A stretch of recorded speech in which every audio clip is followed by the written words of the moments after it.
Just to the wrong person. This is America's new first family. Melania Trump will be the first lady.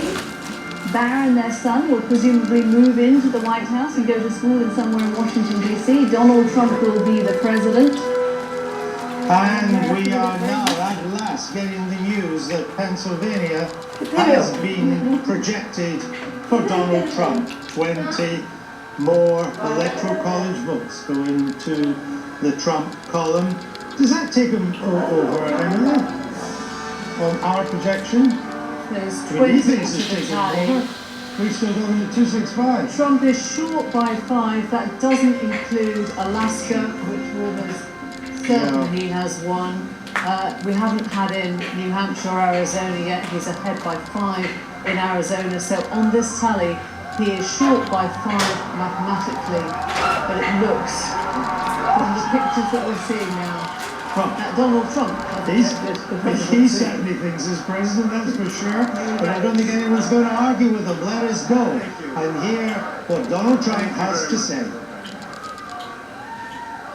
Sorry to keep you waiting. Complicated business. Complicated. Thank you very much.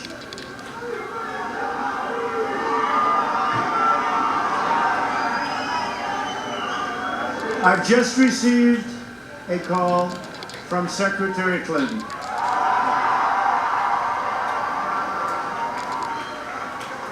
She congratulated us, it's about us, on our victory. And I congratulated her and her family on a very, very hard-fought campaign. I mean, she fought very hard. Yeah. Hilary has worked very long and very hard over a long period of time. And we owe her a major debt of gratitude for her service to our country. I mean that very sincerely. Now it's time for America to bind the wounds of division. We have to get together. To all Republicans and Democrats and independents across this nation, I say it is time for us to come together as one united people. It's time. I pledge to every citizen of our land that I will be president for all Americans, and this is so important to me.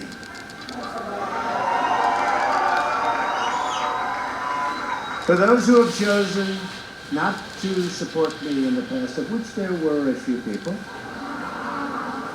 I'm reaching out to you for your guidance and your help so that we can work together and unify our great country.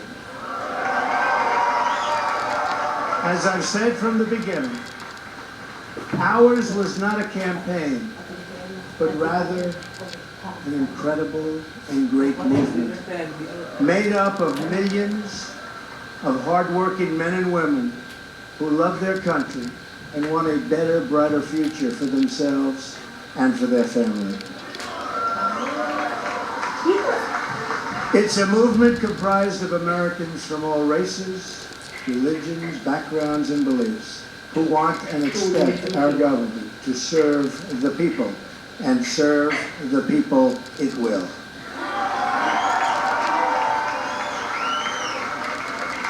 Working together, we will begin the urgent task of rebuilding our nation and renewing the American dream. I've spent my entire life in business looking at the untapped potential in projects and in people all over the world. That is now what I want to do for our country. Tremendous potential. I've gotten to know our country so well. Tremendous potential. It's going to be a beautiful thing. Every single American will have the opportunity to realize his or her fullest potential. The forgotten men and women of our country will be forgotten no longer.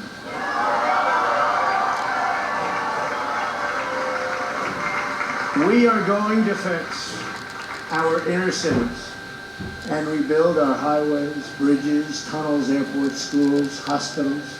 We're going to rebuild our infrastructure, which will become, by the way, second to none. And we will put millions of our people to work as we rebuild it. We will also finally take care of our great veterans. We've been so loyal, and I've gotten to know so many over this 18-month journey. The time I've spent with them during this campaign has been among my greatest honors. Our veterans are incredible people. We will embark upon a project of national growth and renewal. I will harness the creative talents of our people, and we will call upon the best and brightest to leverage their tremendous talent for the benefit of all. It's going to happen. We have a great economic plan. We will double our growth and have the strongest economy anywhere in the world. At the same time, we will get along with all other nations, willing to get along with us. They will be. We'll have great relationships. We expect to have great relationships. No dream is too big, no challenge is too great. Nothing we want for our future is beyond our reach. America will no longer settle for anything less than the best. We must reclaim our country's destiny and dream big and bold and daring. We have to do that. We're going to dream of things for our country, and beautiful things and successful things once again. I want to tell the world community that while we will always put America's interests first, we will deal fairly with everyone, all people and all other nations. We will seek common ground, not hostility, partnership, not conflict. And now, I'd like to take this moment to thank some of the people who really helped me with this, what they are calling tonight, very, very historic victory. First, I want to thank my parents, who I know are looking down on me right now. Great people. I've learned so much from them. They were wonderful in every regard. I had truly great parents. I also want to thank my sisters, Marianne and Elizabeth, who are here with us tonight. And where are they? They're here someplace. They're very shy, actually. And my brother Robert, my great friend. Where is Robert? Where is Robert? My brother Robert. And they should all be on this stage, but that's okay. They were great. And also my late brother Fred, great guy, fantastic guy. Fantastic family. I was very lucky. Great brothers, sisters, great, unbelievable parents. To Melania and Don,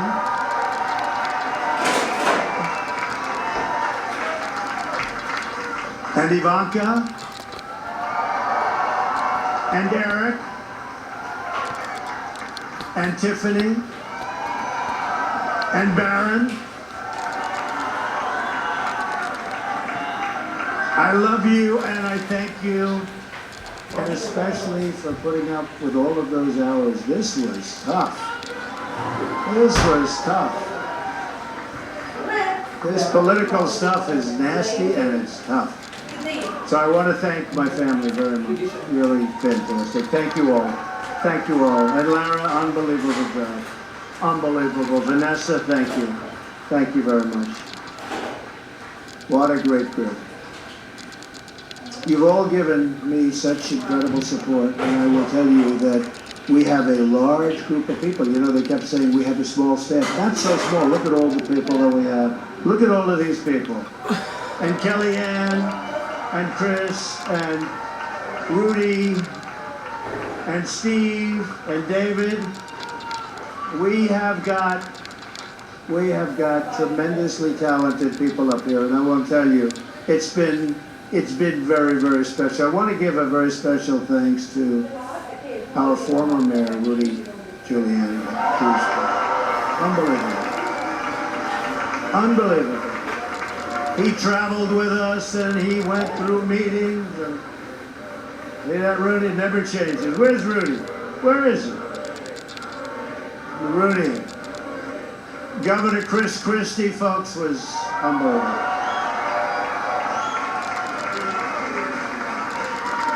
Thank you, Chris. The first man, first senator, first major politician, and let me tell you, he is highly respected in Washington because he's as smart as you get. Senator Jeff Sessions. Where's Jeff?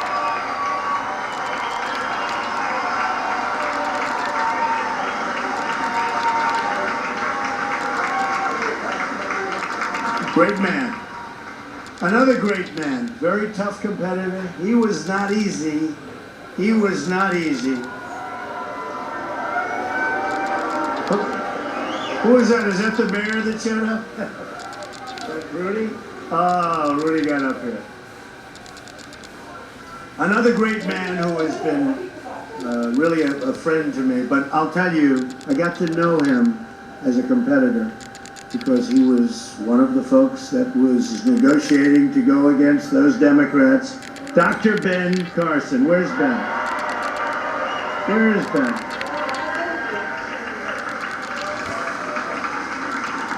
And by the way, Mike Huckabee is here someplace, and he is Mike and his family, Sarah, thank you very much. General Mike Flynn. Where is Mike? And General Kellogg. We have over 200 generals and admirals that have endorsed our campaign. And they're special people, and it's really an honor. We have 22 Congressional Medal of Honor recipients. We have just tremendous people. A very special person who believed me, and you know, I'd read reports that I wasn't getting along with him. I never had a bad second with him. He's an unbelievable star. He is, that's right, how did you possibly guess? So let me tell you about Reince. And I've said this. I said Reince, and I know it. Look at all those people over there. I know it. Reince is a superstar. But I said, they can't call you a superstar, Reince, unless we win.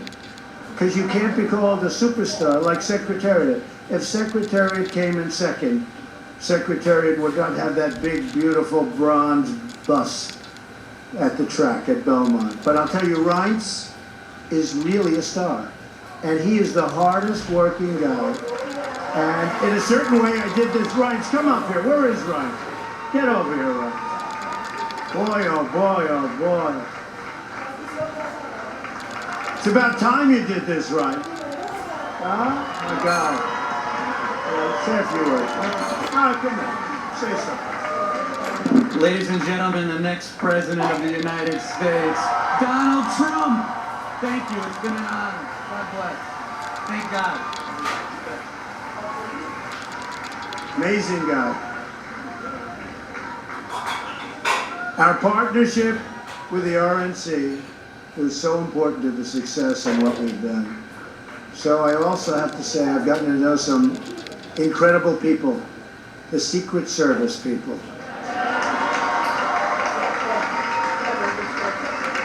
They're tough, and they're smart, and they're sharp, and I don't want to mess around with them, I can tell you. And when I want to go and wave to a big group of people and they rip me down and put me back down in the seat, but they are fantastic people, so I want to thank the Secret Service.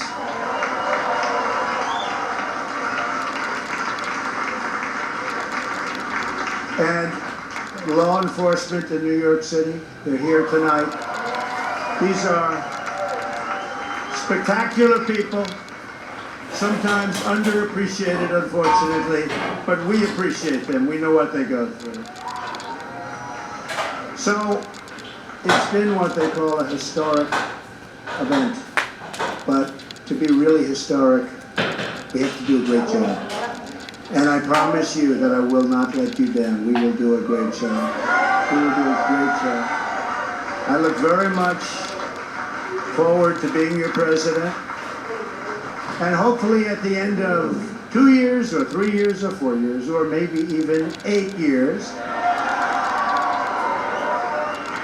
you will say, so many of you worked so hard for it, but you will say that that was something that you were very proud to do. And I can thank you very much.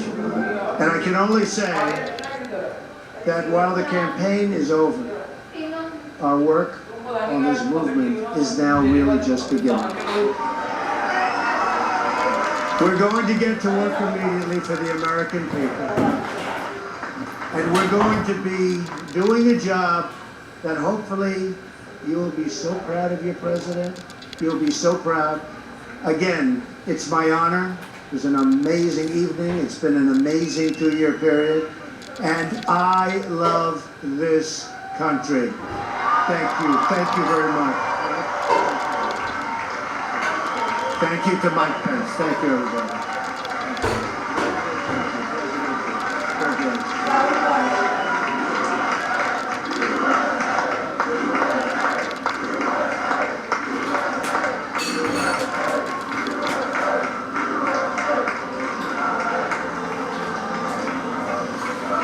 And as Donald Trump takes the applause and embraces his family at the Trump headquarters here in New York, it is now official that Wisconsin has gone for Donald Trump, and that takes him officially over the 270 electoral college seats. So now there can be no doubt about it. Mr. Trump was keen to say that he wanted to unify the nation, that he'd be president of everybody. Of course, that's what politicians say when they won at this stage. One remembers the words of Margaret Thatcher on the steps of Downing Street. Doesn't always work out like that, but people will be looking to see in what way the new president can heal the divisions and reach out to those who did not vote for him, the millions who did not, and who are worried that he is now President of the United States. Cathy, give me some thoughts. So, Donald Trump did the things, as you suggested, that politicians needed to do. He said he had taken a phone call from Hilary Clinton, and that the country owes a debt of gratitude to her, he said, for her service to the country, and that it's now time for Americans to come together. I think it's worth, for a second, as we watch the first family who will make their way to Washington, D.C. in January, President-elect Trump will become President Trump. He'll be the 45th President of the United States.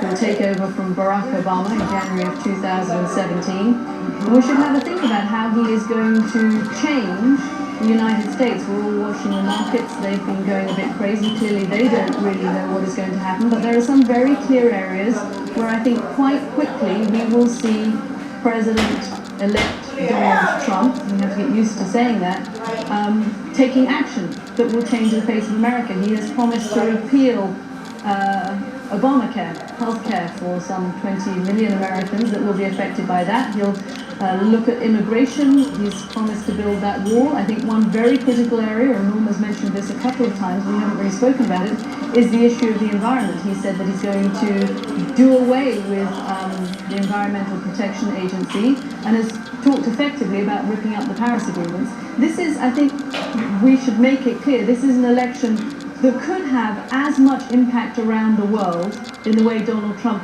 changes foreign policy, changes environmental policy, the way that he deals with China, the way that he deals with Russia as well, as it does here in the United States. But the seismic change to Americans comes from the fact that the Republicans have held the House of Representatives, they've held the Senate, they've taken the White House, and they have now with Donald Trump the opportunity to put in place a much more Republican-leaning Supreme Court. This will have long-lasting implications for Americans because of the Supreme Court. In 4 years' time they can change the president, in 2 years' time they can change the nature of Congress. They won't be able to change the nature of the Supreme Court. This is a very big shift in American politics. And there is Donald Trump still working.